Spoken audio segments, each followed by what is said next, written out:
in 1998 when I left Washington, I decided, because the official statistics didn't make sense. So I thought, okay, well, I'll drive around and see, and just price out communities and see what's really going on. So I drove about 500,000 miles across the U.S. over a 6-year period. And one of the things I learned how to do was drive with my knees. Oh, yeah, right? Because you could do a lot of multitasking driving with your knees. Yeah, I do a bit of that, but too. The car nags at me when I do that, though. Real, I'm sure. Hey, so how'd you end up in Holland here, or what? So in 2012, yeah, I got a phone call from Robert's partner they were doing conferences. And they said, we're doing a breakthrough energy conference in Amsterdam. And our goal is to help cab drivers understand breakthrough energy. I said, well, okay, that sounds like my kind of deal. And so, again, here it is somewhere. So I said, sure, I'll come. And I came and I said, I know nothing about breakthrough energy, but I can speak about the economics. So I came. Wait, can you get on my right and all? Yeah. So I came and met Robert and the group he was doing conferences with. And then I so loved the area that I came back. When was it? They did another conference in the U.S.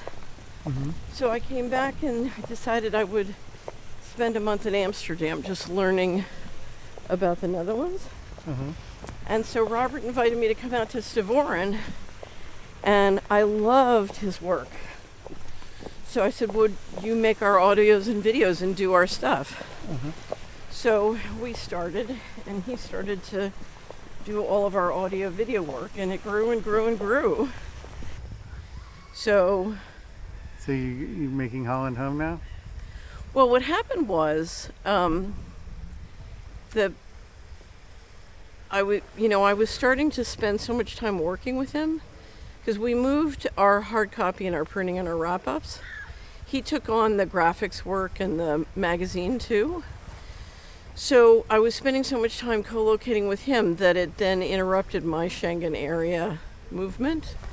So we decided we'd start a company together and get a residency certificate so that I wouldn't be limited for the Schengen travel. And then COVID-19 happened and I was here. Yeah. So my interpretation is if I go back to the America, my plan had been to spend half my time in Europe and half my time in America because our subscribers and our base is global. So I wanted to be free to travel the Northern Hemisphere, globally. And then COVID happened, so I don't want to go anywhere if I can't come back. So anyway, so we've started a company here because I've always wanted a European company. I just think if we're going to build a human civilization, it's going to be a global group of people who do it. And if you look at the people who decided they would rather go with truth than the cult, they're global. They're not in one place. Oftentimes, a lot of times people are looking at things in terms of nation states. Right. And it's past that now. Right. Although we have to have place-based optimization, and the problem with Mr. Global and the global leadership is they're harvesting places, and places have a negative return on investment. So all solutions require to reverse that and build bottom-up optimization in the economy. And it's going to have to be global. Because this is a planetary... one of the reasons that Mr. Global is pushing for a global central bank and these different central banking changes is they've decided to be a multi-planetary civilization. And so the question is, how can you create the structure you need to basically represent Earth's economy with other planets? and they build and plan in very long lead times, and so it's clear where they're going. I mean, we just in 2018 we issued a contract to Vodafone and Nokia to build a 4G network on the moon. The Chinese are planning on doing a development on the far side of the moon. You know, people are talking about going to Mars. So if you're going to have a multiplanetary civilization, how do you have a financial transaction function that can relate, you know, in and out for other planets? I dare say, I'm sure the Brits have their offshore havens up in the suborbital platform already. Why would they miss that trick? Yeah. See, you registered a Dutch company? Yeah, so we have a Dutch company, but it's quite transparent. That's our offshore haven, huh? Not Liechtenstein or... No, I'm serious. If you look at the tax benefits of creating a legal jurisdiction in space that's free of all taxation, that's the ultimate tax haven. I'm serious. Yeah, that'd be cool. Well, I'm sure it's. I'll bet you €1 it exists. Yeah. The best shots you'll get at the end. Okay, You wanna- let's go there real quick. So what you're missing, because summer is over, you will never see a more beautiful collection of boats than, you know, because they come in from across Friesland, they come down the Rhine, you know, they come from all over, and so the canals run back there all through the town and into Friesland, and then of course into the IJsselmeer. But it's like a boat show every day. Yeah.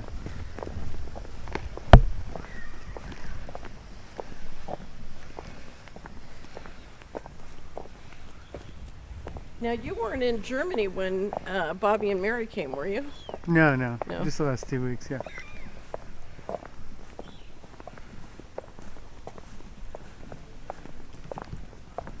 That was it.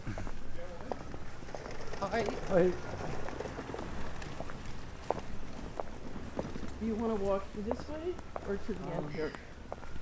This is probably better, huh? Yeah.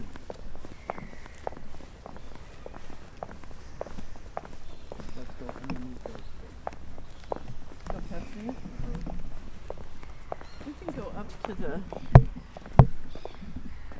I cut this way. Yeah, with the harbor lights.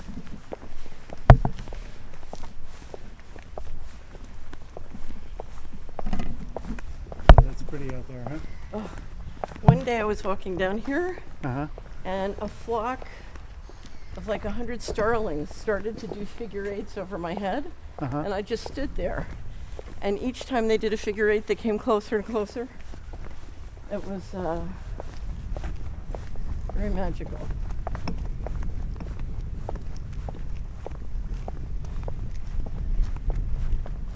So we're looking south across to, A little north of Amsterdam. yeah. And in the summer, you know, the whole place is filled with sailboats. And Germans. And Germans. And one Scotsman. Yeah.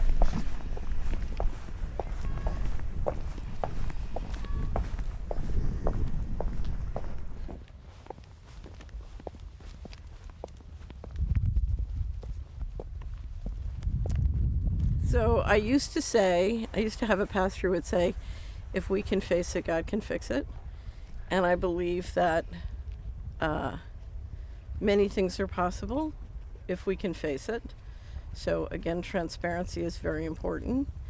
If you look at what needs to be done, the problem, we don't have the power to stop the central bankers from doing what they're doing, but my prediction is they will fail. It's too hard, it's too complicated, and it's too outside the laws of nature or the laws of divine intelligence.